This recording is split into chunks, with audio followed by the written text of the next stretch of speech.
Les robots feront-ils bientôt la justice à notre place? Quel rôle jouent déjà les moteurs de recherche et les algorithmes dans les procédures? C'est le sujet de la semaine. Et pour en débattre, pour en parler, je reçois Maître Louis Laréchaïne. Bonjour. Bonjour. Vous êtes le cofondateur de Predictis. Vous allez nous l'expliquer dans 20 secondes de quoi il s'agit. Et puis avec nous en visioconférence, Maître Adrien van der Branden. Bonjour. Est-ce que vous m'entendez bien? Oui, je vous entends parfaitement. Parfait, vous avez publié le livre Les robots à l'assaut de la justice aux éditions Brûlant. Louis Laréchaïne, Predictis, c'est quoi? C'est un moteur de recherche, mais qui est destiné aux professionnels de la justice, on peut dire ça comme ça? Exactement. Predictis, c'est une entreprise qui organise toute l'information juridique pour les professionnels du droit. Donc on y retrouve dedans toutes les décisions de justice, par exemple.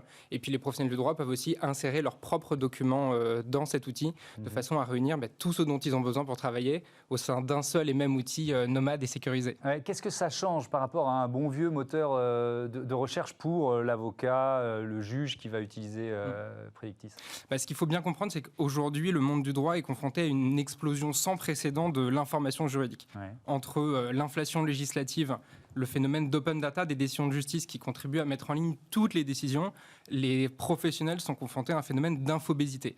Donc les moteurs de recherche classiques ne permettent pas de s'orienter avec facilité et performance au sein de cette masse d'informations. Donc vous les orientez, mais est-ce que votre moteur de recherche, votre outil d'analyse, parce qu'il y a ça aussi, peut aller jusqu'à donner un pourcentage de chance de gagner ou de perdre une affaire? Oui, c'est une des fonctionnalités qu'on propose.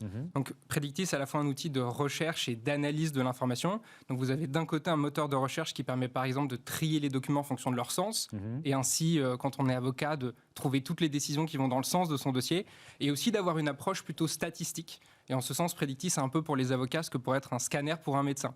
Un outil qui photographie le réel et vous en donne une vision qui permet de négocier, de prendre une meilleure décision. Alors on va évidemment, il y a plein de thèmes à aborder, mais je voudrais entendre Adrien van der Branden là-dessus. Est-ce que vous utilisez des outils comme Predictis et surtout, qu'est-ce que vous en pensez? Ah, on a un petit problème de son, c'est des choses qui arrivent. On va le régler. Est-ce que vous avez entendu ma question? Est-ce que vous pouvez réessayer de répondre? Oui, j'ai parfaitement entendu la question. Alors moi, ayant été avocat pratiquant au barreau de Bruxelles, je n'ai pas utilisé directement Predictis dans ma pratique, mais j'ai déjà eu l'occasion de faire de nombreux tests avec Predictis et d'autres types de logiciels. Et c'est vrai que c'est un gain de temps absolument incroyable pour les avocats et pour les juristes d'entreprise d'ailleurs. Alors, vous avez publié ce livre qui est une vraie réflexion sur ce que change l'intelligence artificielle dans le fonctionnement de la justice au quotidien. Quand vous dites, c'est votre titre, les robots à l'assaut de la justice, bon, on a l'impression, on voit en plus la couverture, une espèce de citadelle assiégée. Votre jugement global, parce que le livre, évidemment, évoque toutes les hypothèses, il est plutôt positif ou négatif sur cet avenir ? Pour moi, il est positif et même vraiment libérateur pour tous les acteurs de la justice, justiciables, avocats et juges, puisque l'addition de la technologie et en particulier de l'intelligence artificielle dans les rouages de la justice va permettre d'automatiser toute une série de litiges répétitifs et permettre aux acteurs de la justice de se focaliser sur les jugements qui offrent le plus grand enjeu, c'est-à-dire ceux qui tranchent des conflits de valeurs et qui permettent de faire avancer la société. Donc pour moi, c'est une bonne chose de penser à introduire plus de technologie dans l'appareil de la justice. Alors, vous êtes tous les deux d'accord, et c'est vrai que cette justice, elle existe avec des outils comme le vôtre, mais aussi dans des pays comme le Canada, dans l'État d'Ontario, ou alors en Estonie, pour désengorger, ce que vous venez de dire, les tribunaux des affaires les plus légères. Alors, puisque vous êtes tous les deux à peu près d'accord, moi je vais jouer celui qui se pose des questions. Après tout, c'est mon rôle. Louis Laréchaïne, est-ce que certaines professions de justice peuvent disparaître à cause d'outils comme les vôtres ou de ceux qui se préparent pour les 10 ans à venir? Je ne crois pas. Au contraire, ce qu'on remarque dans les professions à forte valeur ajoutée, c'est que la technologie vient plutôt contribuer à mieux faire son métier, vient contribuer à la force intellectuelle qu'on peut y déployer. Pardon, je vous interromps. À quoi ça sert de plaider si on sait que dans 99% des cas, l'affaire est gagnée avec tel argument qui ont été pris par des collègues dans X affaires? Alors ces outils servent justement à mieux plaider et à trouver les les bons arguments, ceux qui vont permettre de faire mouche, et parfois, quand on a une idée du résultat probable, à s'éviter une procédure contentieuse qui peut être longue et onéreuse, et à opter pour une voie amiable, pour cette fameuse résolution amiable des litiges. Ouais, vous avez pris tout à l'heure fait le parallèle avec la santé en parlant du scanner. C'est vrai que par exemple le métier de radiologue, il va énormément changer à l'avenir parce que l'œil robotique a beaucoup plus de finesse d'analyse que l'œil humain. L'œil humain ne pourra jamais rivaliser. Est-ce que vous pensez que les métiers, celui d'avocat par exemple, vous venez de l'évoquer un petit peu, mais il faut que dans leur tête, les avocats d'aujourd'hui se disent on ne fera plus le même métier dans 10 ans. Je crois qu'il faut plutôt voir de là d'où on vient. Il y a ne serait-ce que quelques dizaines d'années, les avocats et les professionnels du droit travaillaient encore essentiellement avec des bibliothèques papier un peu poussiéreuses. C'est sûr que c'est le règne du papier, oui. Des heures et des heures à chercher la bonne information dans un volume considérable. Ces outils-là, ces outils comme Predictis, permettent à la fois de gagner énormément de temps dans l'identification de la bonne information, mais sont aussi une aide pour décider, pour savoir quel argument déployer, pour savoir s'il faut ou non faire un procès. Ouais. Adrien Van der Branden, dans votre livre, vous arbitrez un match juge-robot contre juge humain. Qui gagne ? Alors évidemment, comme dans tout débat de cette importance, c'est évidemment un sujet hautement compliqué, mais si je peux résumer l'ouvrage, l'ouvrage vient en fait à la conclusion que dans les litiges dont la résolution dépend principalement de l'application plus ou moins stricte de la règle de droit, le juge robot rend des décisions globalement plus efficientes que le juge humain. Et donc là, ce sont tous les litiges qui aboutissent à la détermination d'un montant, d'une amende ou d'un délai.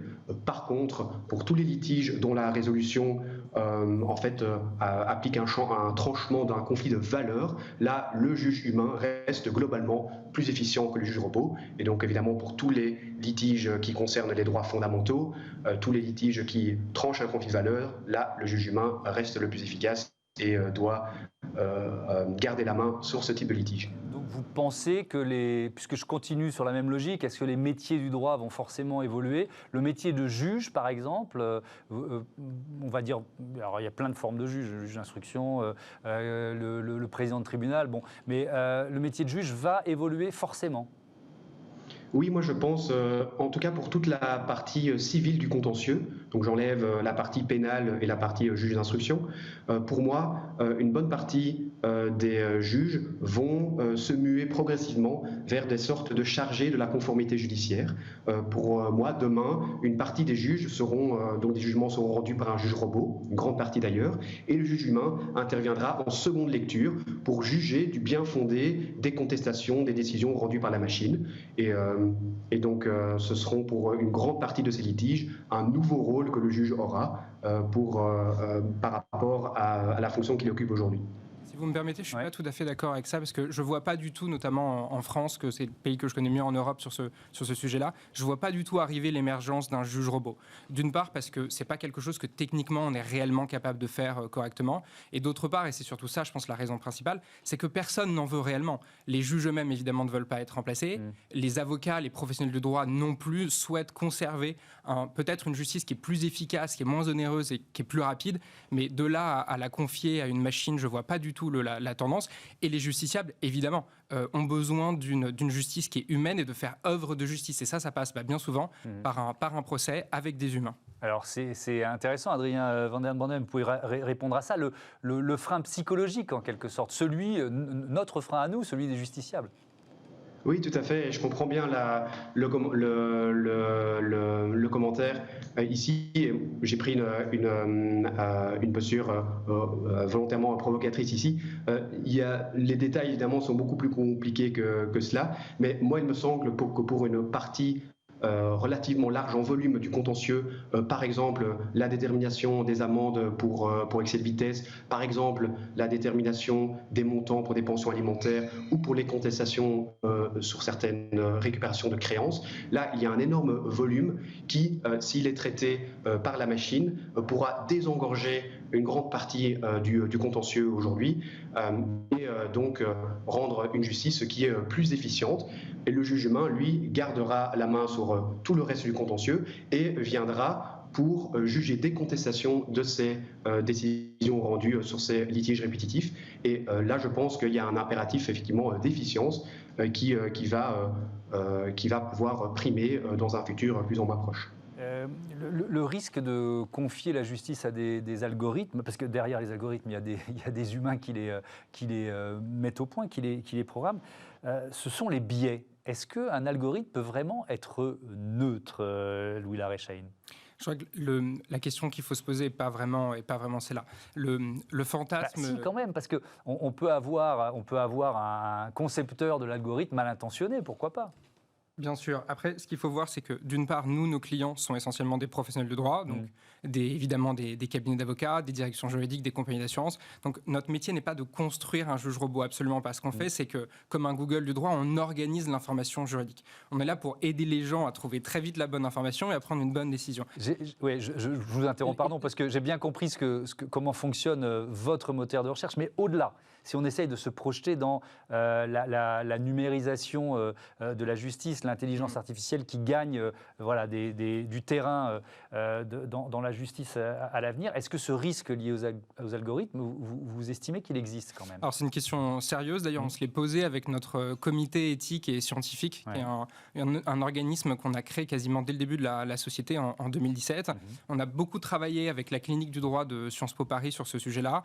À l'heure actuelle, malgré toutes les investigations et toutes les questions qu'on a pu se poser, notamment avec le barreau de Paris et d'autres institutions ordinales, il n'y a pas de biais. C'est simplement faire une photographie d'un ensemble de décisions de justice ne génère pas en soi-même un biais. Allez, même question pour vous, Adrien Van den Branden. Cette question de l'algorithme, de qui le conçoit et de sa neutralité réelle, vous y avez réfléchi évidemment pour votre livre.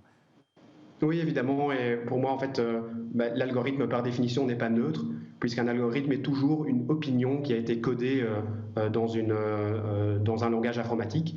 Puisqu'effectivement, pour définir un algorithme, il faut définir tout d'abord les critères, définir les données, celles qu'on va prendre, mais celles qu'on va pouvoir laisser de côté, quels sont les facteurs de succès qui rendent l'algorithme fonctionnel. Et donc, cette opinion, elle est humaine, elle est forcément teintée, et donc il y aura toujours, dans n'importe quel algorithme appliqué à la justice, une forme de biais. Et en tout cas, on ne peut pas aujourd'hui dire que l'algorithme est nécessairement neutre.